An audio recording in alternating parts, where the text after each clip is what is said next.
Bonjour les amis, j'espère que vous allez bien. On se retrouve aujourd'hui pour une nouvelle vidéo, frérot.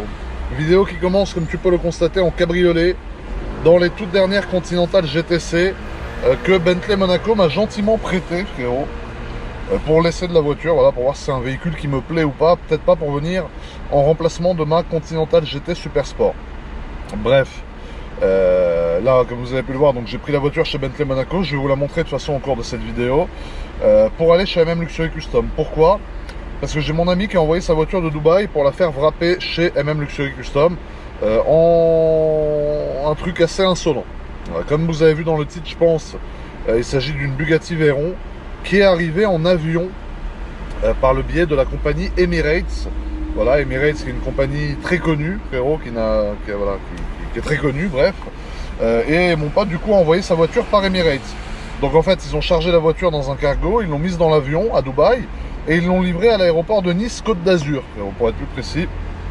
Parce que c'est le festival de Cannes, parce qu'il va faire le gumball avec et parce qu'il a voulu que la voiture soit wrappée chez MM Luxury Custom. Là-bas, il y aura mon cher ami Simon qui m'attend. Alors Simon, je pense que beaucoup d'entre vous le connaissent. Il est un des présentateurs principaux dans l'émission Turbo sur M6, donc je pense que vous connaissez. Ça marche pas mal, hein, cette Bentley là. Donc je pense que Simon, vous l'avez déjà souvent vu si vous regardez l'émission Turbo sur M6. Donc il va être avec nous, voilà, tout simplement. Et on va profiter de ce moment tous ensemble. Bon, donc là, comme tu peux le constater, nous sommes dans les bouchons, tu vois. Voilà, magnifique. Mais nous sommes très bien dans cette Bentley. Pourquoi? Parce que c'est une voiture qui est très confortable. Les nouvelles, ils ont vraiment beaucoup amélioré en fait le confort que tu as dans la voiture, la conduite.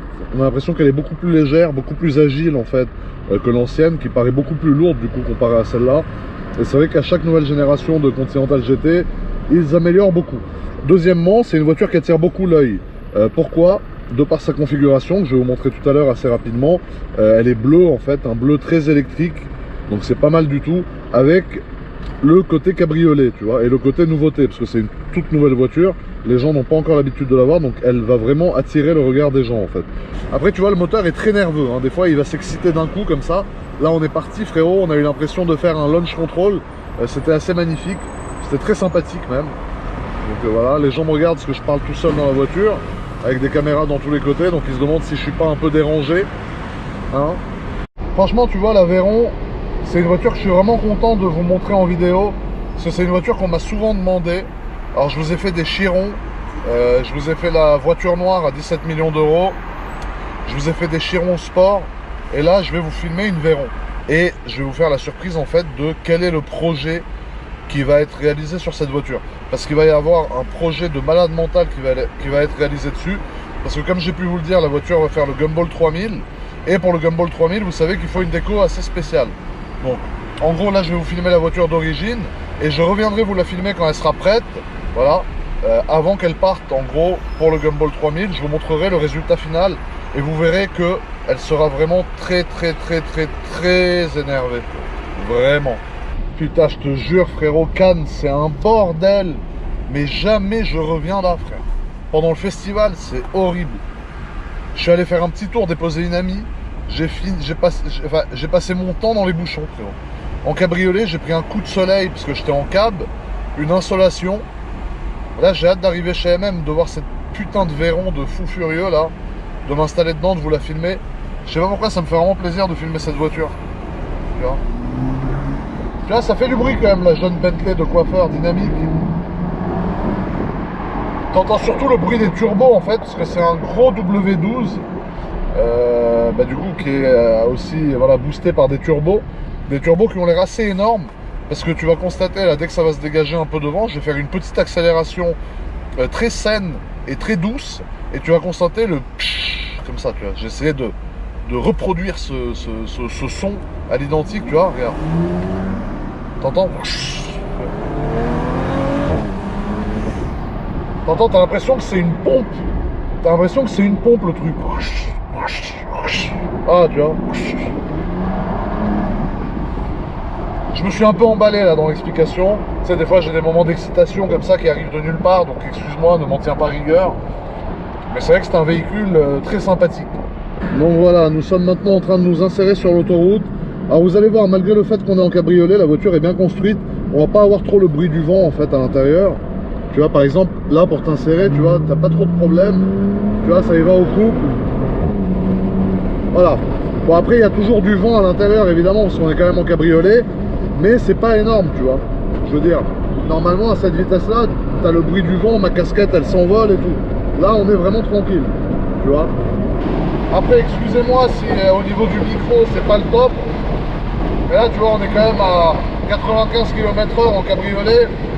Donc forcément, il y a un peu de vent dans l'habitacle. Donc excusez-moi si je crie comme un abruti pour que tu m'entends. Voilà. Comme vous pouvez le constater, c'est une Bugatti. Voilà. Ça, je pense que tout le monde a vu. Bugatti Veyron phase 2. Alors comment est-ce que vous reconnaissez une phase 2 d'une phase 1? Grâce au feu avant, par exemple, premièrement. Donc vous voyez cette espèce de veilleuse qui part en trois parties ici. Voilà. Donc ça, c'est l'argument principal en fait pour reconnaître une phase 2 en comparaison à une phase 1. Sinon, pour ce qui est de la voiture en elle-même, vous voyez, vous avez une carrosserie qui est coupée un peu en deux parties. Vous avez les ailes comme ça et cette espèce de gros capot ici. C'est vrai que Bugatti aime bien faire des deux tons sur ses voitures du coup. Par exemple, ici, voilà, vous voyez, l'aile est un gris plus clair que la partie centrale du capot. Donc c'est en biton en fait, on appelle ça. Voilà. Vous voyez, par exemple, ici, la porte ne va pas être de la même couleur que l'aile qui est là. Voilà.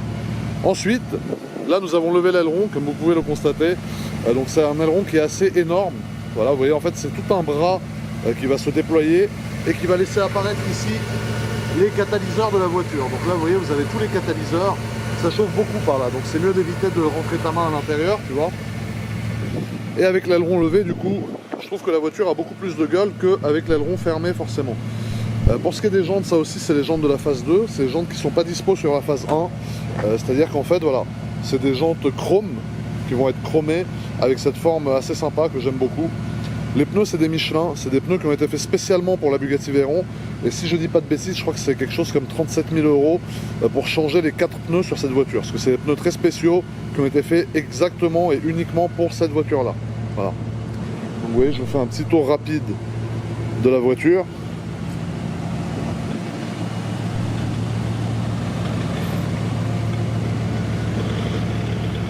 Pour ce qui est du moteur que vous avez là, voilà, rien à dire, 1001 chevaux, c'est un W16, voilà, avec l'inscription ici EB encore une fois.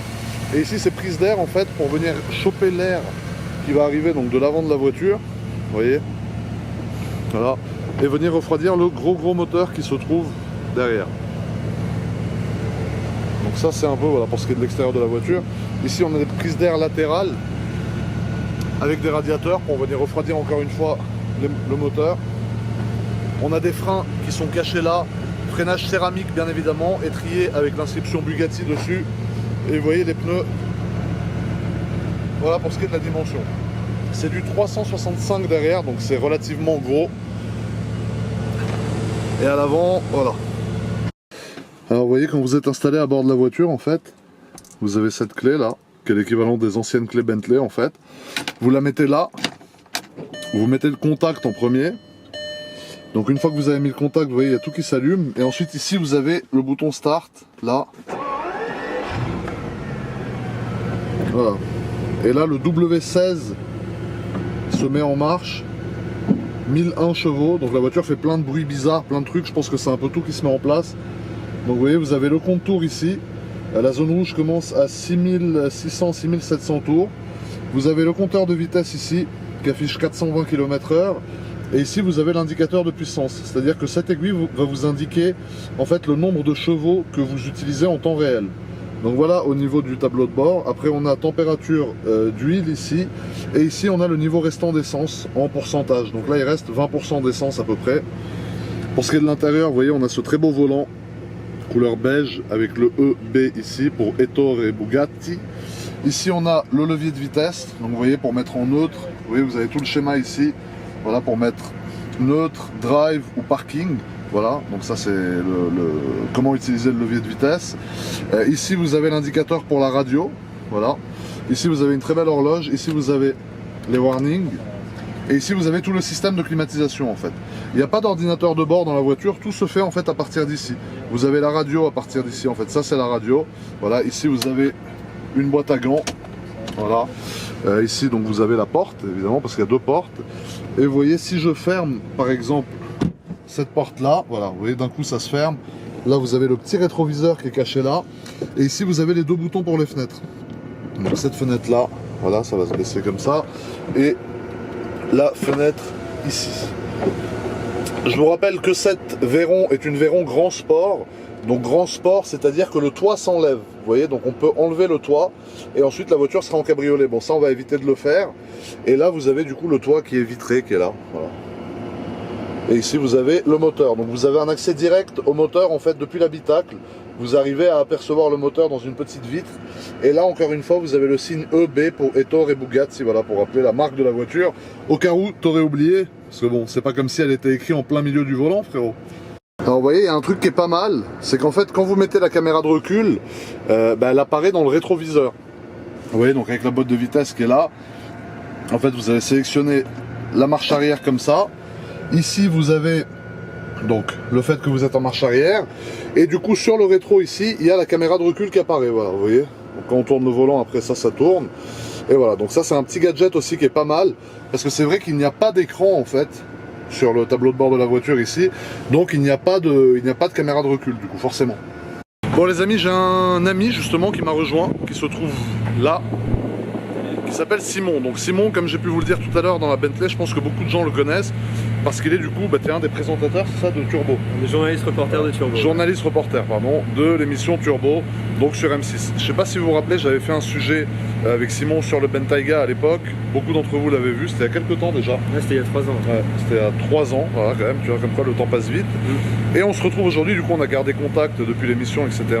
Et on se retrouve aujourd'hui pour vous parler du coup de cette Bugatti Veyron. Donc je vais demander un peu son avis, voir un peu ce qu'il pense de la voiture, etc.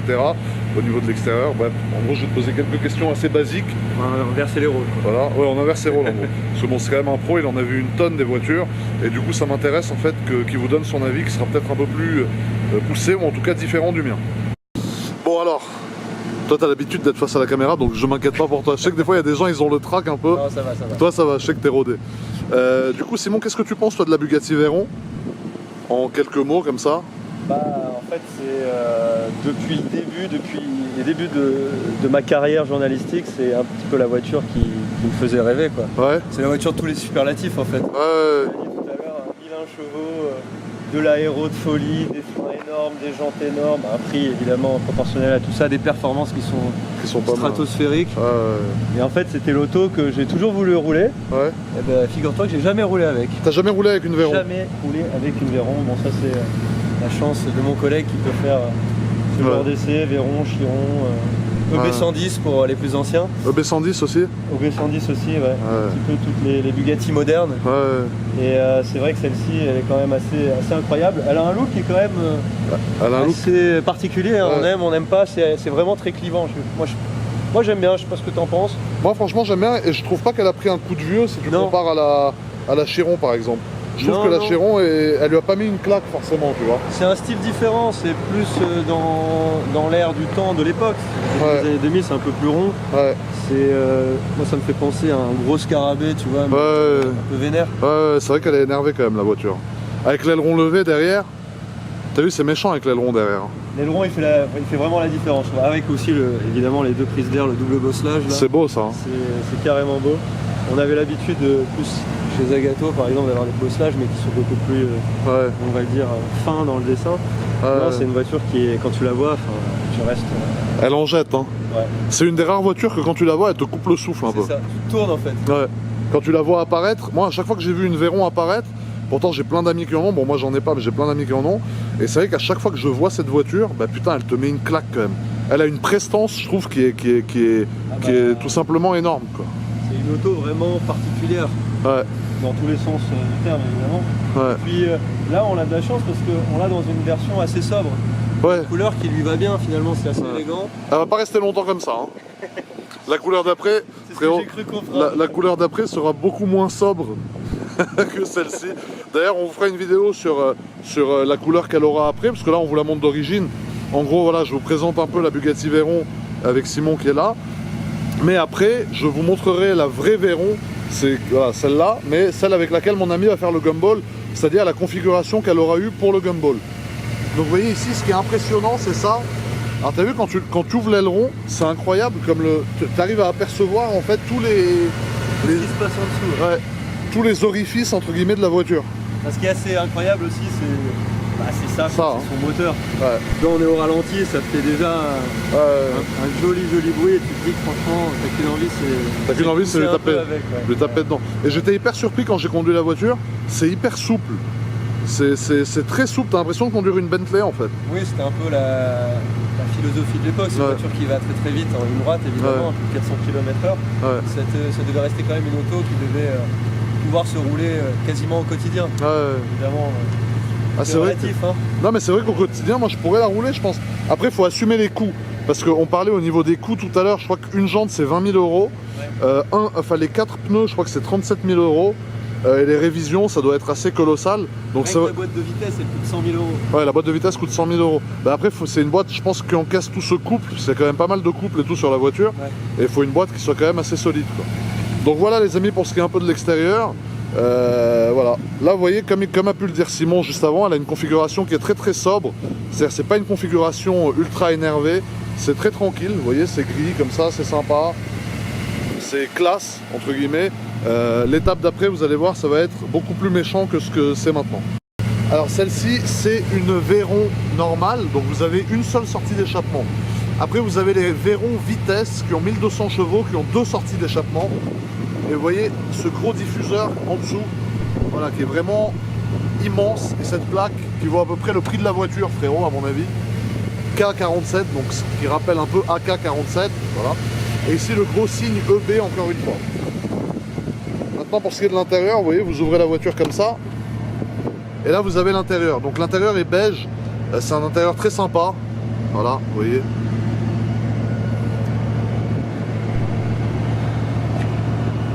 Voilà. Donc les sièges sont très confortables. Ils sont assez mous et assez bien assis à l'intérieur. Là-bas vous avez le compartiment de la boîte de vitesse.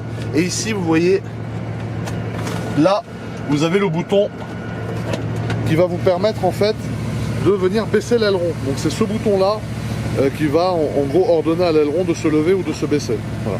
Je vous rappelle que voilà, là vous voyez, j'ai appuyé, voilà, du coup là l'aileron est rangé, la voiture est remontée un peu parce que quand vous déployez l'aileron, la voiture va se rabaisser un peu. Et voilà. Donc pour ce qui est de l'intérieur, je trouve pas qu'il ait pris spécialement un coup de vieux, je trouve qu'il fait encore très moderne et récent. Le volant passe très bien, les commodos passent très bien, etc. Je trouve que tout est propre entre guillemets à l'intérieur. Donc voilà quoi. Alors vous voyez, c'est le genre de voiture qui met quand même pas mal la pression. Parce que là tu vois, en l'occurrence c'est pas ma voiture. Ça vaut une fortune, donc c'est magnifique. Il y a des dodanes, des trucs, etc. Donc tu sais, faut quand même être assez... Attends, mystère. C'est bon, on est passé. Tu vois, faut être assez sûr de toi en fait quand tu prends cette voiture. Parce que voilà, tu sais, c'est pas t'arrives, le tuning, machin, etc. Donc si tu veux, ça met la pression de chez pression.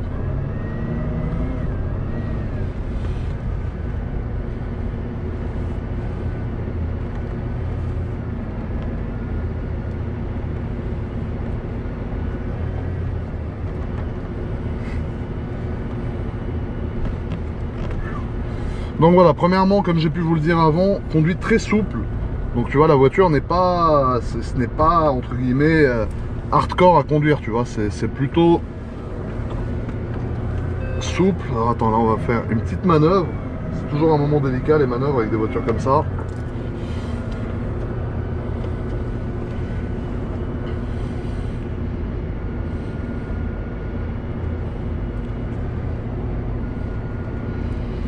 Vous voyez, je parle pas trop, hein, excusez-moi, parce que là je suis assez genre concentré.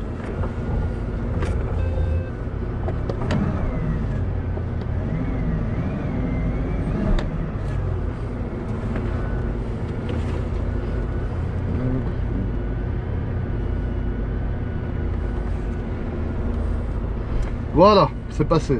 Donc ce que je vous disais, après avoir pris un petit coup de pression assez sympathique, C'est vrai qu'elle fait transpirer la voiture. Après avoir pris un petit coup de pression assez sympa, ce que j'essayais de vous dire, c'est qu'en fait, c'est une voiture qui est très souple à conduire. C'est-à-dire, ça se conduit exactement, en fait, comme une Bentley. Moi, j'ai l'impression de conduire une Continental GT. Bon, certes, beaucoup plus puissante. Waouh, elle met des petits coups des fois aussi. Tu sens qu'elle est assez tendue. Certes, beaucoup plus puissante. Mais en tout cas, voilà, c'est l'impression que ça donne.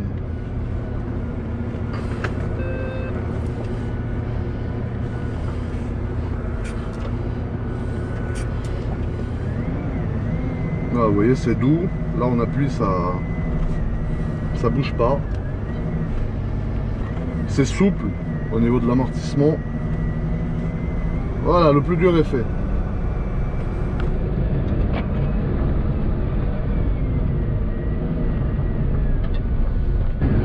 Ah, ça m'a mis un sacré coup de pression quand même. Mais là, ça y est, nous sommes de retour. Donc voilà, on va juste faire un petit tour du pâté de maison. Parce que comme j'ai pu vous le dire, je me sens pas spécialement d'aller me balader, faire le tour de France avec. Donc on va se faire un petit tour avec pour vous faire plaisir, mais rien de plus. Et on veut surtout trouver un bel endroit pour faire une photo.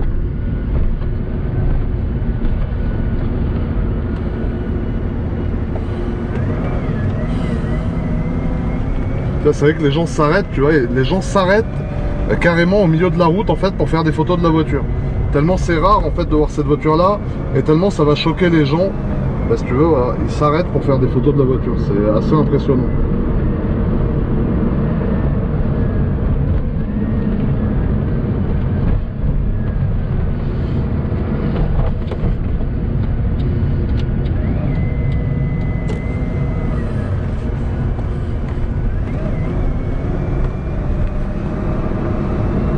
Vous voyez, on entend le bruit des turbos tout le temps en permanence.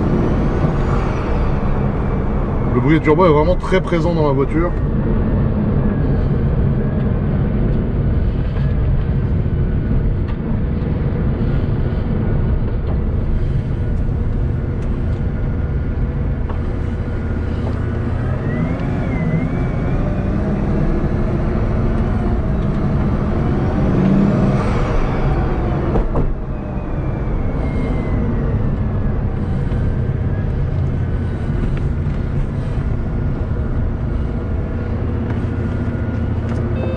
En fait, c'est le genre de voiture, quand tu la conduis, t'as pas envie de parler. T'as juste envie de te concentrer et d'être... voilà.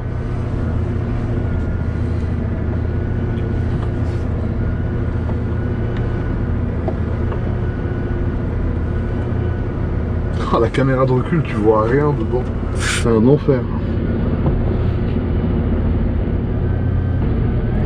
Donc voilà, on allait se faire un petit tour. Le but, c'est voilà, vraiment de conduire la voiture pour vous faire plaisir. C'était vraiment pas d'aller faire un vrai essai avec comme j'aurais pu faire d'habitude. Je me sens pas spécialement à l'aise comme j'aurais pu me sentir si c'était ma Veyron et que je t'aurais fait un 0 à 400 km/h sur l'autoroute en Allemagne, tu vois. Là, c'est sûr que c'est un peu plus tranquille. Mais au moins, je vous ai fait un tour en Veyron. Voilà, ce que pas grand monde a pu vous faire aujourd'hui sur internet quand même. Moi, je vous l'ai fait. La prochaine, c'est la Chiron, c'est prévu. Si vous voulez une vidéo sur la Chiron beaucoup plus dynamique, faites-le moi savoir dans les commentaires, je me débrouillerai pour vous le faire. Si vous voulez voilà, une vidéo qui va être vraiment un peu plus sale entre guillemets que celle-là, dans laquelle on va un peu plus pousser la voiture dans ses retranchements, dites-le moi dans les commentaires. Voilà. Là on est en train de revenir dans cette petite zone de chantier charmante, voilà, qui est vraiment adaptée hein, pour le véhicule. On n'aurait pas pu trouver meilleure route pour tester la voiture, c'est magnifique. En fait cette voiture elle te met une pression qui est permanente, elle t'inquiète, tu sais, tu peux pas la conduire tranquillement, et puis en plus tu n'as pas le droit à l'erreur, parce que tous les gens qui croisent la voiture, en fait, même s'ils sont en train de conduire, ils brandissent leur téléphone, ils arrêtent tout ce qu'ils sont en train de faire et ils te filment. Donc t'en as qui espèrent que tu vas faire une connerie, genre il y en a ils espèrent que tu vas taper la voiture ou faire un truc, et il y en a tout simplement qui sont passionnés de voiture, donc ça leur fait plaisir de voir une Veyron qui est quand même un mythe dans l'automobile, tu vois. Et après, t'as ceux qui sont juste interloqués en mode putain, mais c'est quoi cette voiture quoi. Donc voilà, il y a un peu des trois. Bon voilà, on est de retour chez MM Luxury Custom. Je vous cache pas que je suis assez content d'avoir redéposé la voiture parce que franchement j'étais pas très serein, disons, de rouler avec une Veyron qui ne m'appartient pas, sachant qu'une jante coûte 20 000 €. Si je la raye, c'est assez relou. Il y a un peu de vent, je suis désolé, je pense qu'au micro vous l'entendrez. Ici on a la Bentley que Bentley Monaco m'a prêté, vous voyez, dans la config, justement ce dont je vous parlais, donc ce beau bleu. Je trouve que c'est une config qui est tout simplement magnifique. D'ailleurs, un grand merci à Bentley Monaco. Vous pouvez les suivre sur Instagram, Bentley Monaco, tout attaché. Un grand merci à eux de m'avoir mis à dispo cette voiture pour que je puisse vous tourner cette vidéo avec. Parce que ça me fait plaisir de vous faire découvrir aussi cette voiture. Voilà, vous voyez, Bentley Monaco. Et ici la Veyron. Putain, la Veyron, je suis trop content de l'avoir déposée. Ça m'a stressé. C'est un truc de fou à quel point ça m'a stressé de conduire cette voiture. Franchement, on dirait pas comme ça, mais elle a une prestance, elle a elle t'impressionne en fait cette voiture. Quand tu la prends, elle te coupe le souffle un peu. Tu vois, donc là on l'a garée, on a rebaissé l'aileron, voilà. La voiture est finie, ça y est, loin de moi. Bon les amis, on se retrouve encore une fois avec Simon, cette fois dans la Continental GT. GTC, pardon, parce que C en fait c'est pour cabriolet, voilà, c'est ça? C'est ça. Là ça fait plaisir parce que j'ai quelqu'un qui s'y connaît vraiment en voiture à côté, qui s'y connaît même mieux que moi, parce que moi je suis pas journaliste, toi tu es journaliste. Journaliste. Journaliste, donc là niveau voiture, il commence à bien s'y connaître. Bah c'est mon boulot quoi. Voilà, c'est son boulot. Moi tu vois, je suis là frérot, des fois je te dis que c'est un 4 cylindres alors que c'est un V12, ça c'est le genre d'erreur que mon cher ami Simon ne fait pas. Donc, voilà, toi non plus, hein, t'es un peu sévère avec toi-même. Non, des fois je fais des erreurs de débutant, hein, vraiment. Mais bon, après, c'est ce qui fait le côté authentique de ma petite chaîne YouTube. Tu vois. Ça arrive à tout le monde. Donc, Simon, du coup, après la Bugatti, qu'est-ce que tu penses de la GTC? C'est plus confortable déjà. Hein. Ouais, on reste dans le même groupe hein, déjà. Ouais, c'est vrai que c'est le même groupe. Mais oui, c'est plus confortable. Bon, après, ça c'est une voiture récente. Hein. Ouais, ça c'est récent. Quand même quelques années de différence en termes de conception, mais ça n'a pas grand-chose à voir. Ouais. Très confortable, très luxe, c'est franchement smooth. Hein. C'est un tapis volant quoi. C'est ça, c'est un tapis volant. Et bon, toi tu l'as déjà conduit cette voiture avant qu'elle sorte, je pense. Enfin, avant qu'elle soit dispo à la vente, non? Ouais, je suis allé chez Bentley l'année dernière, en fin d'année dernière, à l'usine. Donc on a roulé avec la voiture, on a rencontré le designer, on a. Ouais, donc c'est une voiture que tu connais bien. Oui, c'est une voiture que je connais bien et qui est quand même franchement super bien. Toi qui a l'ancienne génération, tu as vu les progrès qu'ils ont fait, c'est quand même assez incroyable. Hein. C'est vrai qu'ils ont fait beaucoup de progrès, mais ce qui est surtout vrai, c'est que la conduite de la Bugatti Veyron me fait vraiment penser à la conduite d'une Bentley Continental GT. Voilà. C'est exactement en fait la même conduite. C'est-à-dire que bon, peut-être pas à haute vitesse, etc. Mais en tout cas là, dans des vitesses comme ça, putain, le scoot derrière, il a failli nous couper en deux, frère. Il était tellement obsédé par la voiture, je pense que vous allez voir à la caméra, il a dû passer de 60 à 0 en 3 mètres. Ouais, donc, il va sortir son téléphone. Vous voyez à la caméra, il a un comportement assez louche. Je suspecte cet individu d'essayer de faire quelque chose de bizarre. Alors attends, peut-être qu'il va sortir un couteau. Je pense que vous le voyez là à la caméra. Si je me fais assassiner en direct, vous avez l'assassin sur les images. Mais voilà, moi je fais des blagues de merde que vous faites pas vous dans Turbo. Non, mais on aimerait bien parfois, mais on peut pas toujours. C'est un peu plus sérieux, c'est vrai. Mais ouais, moi c'est familial, tu sais, c'est en mode, on a une botte de potes, on rigole. Des fois il y a des imprévus. Ah non, en fait c'est pour faire une photo. Peut-être qu'il va faire une photo. Ouais, je pense. Ah là, une photo. C'était pour faire une photo. Donc vous voyez ce que je vous disais tout à l'heure, c'est une voiture qui fait de l'effet. Pas comme la Bugatti, parce que la Bugatti, vous avez vu quand on l'a conduit, les gens s'arrêtaient carrément en plein milieu de la route, cherchaient leur téléphone, le sortaient. En fait, la Bugatti Veyron, c'est une voiture qui peut créer des bagarres, si tu veux. Parce que le mec va vraiment s'arrêter en plein milieu de la route pour faire une photo de la voiture, tu vois. Je vous dis, cette voiture-là, elle choque un peu les gens parce qu'elle est toute nouvelle, donc ils comprennent pas trop ce que c'est, etc. Donc voilà. C'est une bonne voiture pour les embouteillages. Hein. Pour les bouchons, alors je te jure, franchement, vous allez voir au montage, c'est ce que je disais avant que tu arrives. Je disais, on est dans les bouchons à Cannes, franchement, regarde. Alors, attends, on va lui mettre le petit tac. Ça est en train de m'énerver parce que j'arrive plus à trouver, je me ridiculise. Dis-moi, je peux t'aider, je la connais bien. Tu la connais mieux que moi. Voilà. Ah, tu te mets un petit massage, donc tu vois, tu as plusieurs choix en fait, je vais vous les montrer ça hein, déjà. Moi je vais me mettre stretch, parce que tu sais, je suis un peu noué au niveau du dos. Et toi, quel massage tu désires, Simon? Allez, pulse. Pulse, allez, pulse, ça va très voilà. Donc tu te mets un petit massage, t'es en cabriolet, fenêtre fermée, t'as une petite musique, et voilà, t'es bien. Hein. Parfait. Ouais, pas mal franchement. C'est vrai que pour faire des bouchons, c'est une voiture que je vous conseille vivement les amis. Non mais c'est vrai qu'en termes d'amortissement en plus, tu sens rien, c'est un tapis volant comme il a dit tout à l'heure. Il a trouvé l'expression parfaite, c'est un tapis volant. Et puis tu as toujours ton W12 en dessous. Voilà, W12, alors ça je vous l'ai montré quand j'ai pris l'autoroute pour venir de Cannes à Antibes. Vous avez vu, ça, quand tu vas titiller un peu l'accélérateur, ça réveille. Donc voilà les amis, en tout cas c'est ici que se termine cette vidéo. J'espère qu'elle vous a plu. Merci à toi. Merci à toi, voilà. Georges, avec plaisir. Peut-être ma prochaine apparition dans Turbo bientôt, hein, qui sait. Bah ouais, hein, avec plaisir. Pas, hein. Et voilà, en tout cas c'était un plaisir Simon de t'avoir dans ma petite vidéo YouTube. Merci à toi d'avoir pour une fois échangé les rôles et de m'avoir laissé... c'est vrai qu'on a échangé les rôles. D'habitude c'est lui le journaliste, c'était moi qui lui posais des questions pièges. Donc voilà les amis, je vous embrasse, prenez soin de vous. A très bientôt dans une nouvelle vidéo ou alors dans Turbo. Hein. Bisous la famille, ciao.